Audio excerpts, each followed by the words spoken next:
So first, just going to recap effective stack depth. I'm sure a lot of people watching this video already know what this is, but it's just a key concept. So I just want to make sure everyone has a good understanding of it. And how we're going to consider it here is it's going to be the number of big blinds that the shorter stack has.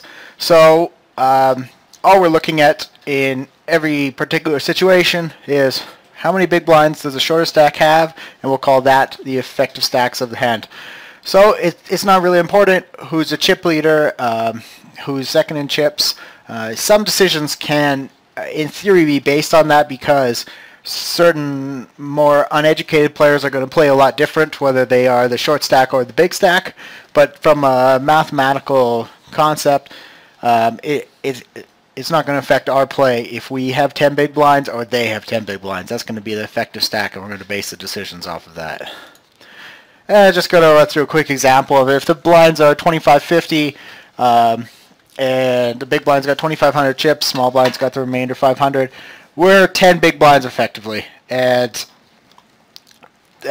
some players include the amount of the blinds, some do not.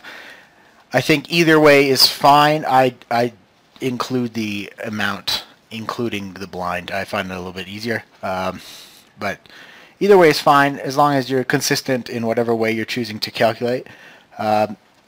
So if we are on the button with a hand, it makes no difference if we are the player with 500 or 2500 chips.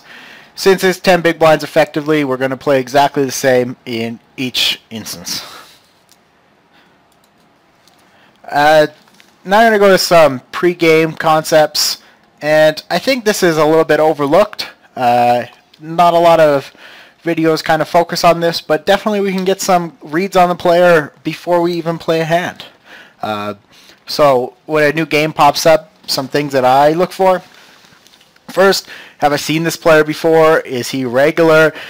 Do I see him sitting lower stakes or higher stakes? If it's a player that is usually sitting higher stakes and he's sitting my game, then I'm going to assume either he can't get any action at playing it at his usual higher stakes, or possibly he could even be tilted and just trying to almost minimize his losses by playing lower stakes if he is tilted.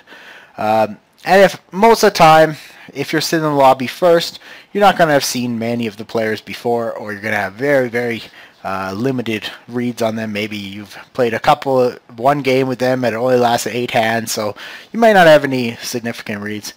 The second thing is, did you sit this player or did they sit you? And that's kind of a known thing about heads-up sit and goes, is that generally the stronger players are sitting the lobby, and generally the weaker players are joining those stronger players. This isn't obviously not always the case, but it's very common. So if I'm sitting in the lobby and I get set by a player I've never seen before, and my initial assumption is this guy's probably a little bit of a fishier player than if I were to join someone else's game. I would assume that most, especially as the stakes get higher and people are game selecting a little bit more, the person in the lobby is usually a winning player. In the low stakes, when the registration goes so quickly and there's new games popping up every few seconds, obviously you don't really have the option to game select much. But on the bright side, most of those players are not very good. And then when the game pops up, one of the first things I'm checking is this player playing any other tables? Are they multi-tabling? If so, what other games are they playing? Are they playing solely heads-up sit and go, or are they mixing different game types, or even different poker variants? Sometimes people are playing Omaha on one table, Hold'em on the other. And by learning this, you can certainly kind of get a better read on the player, why they're playing. Are they gambling? If you're playing a turbo speed and you know he's got some hypers running, or possibly some coin flip games, which some sites offer now, he's probably just there kind of more to gamble, and we can kind of base a lot of decisions on that.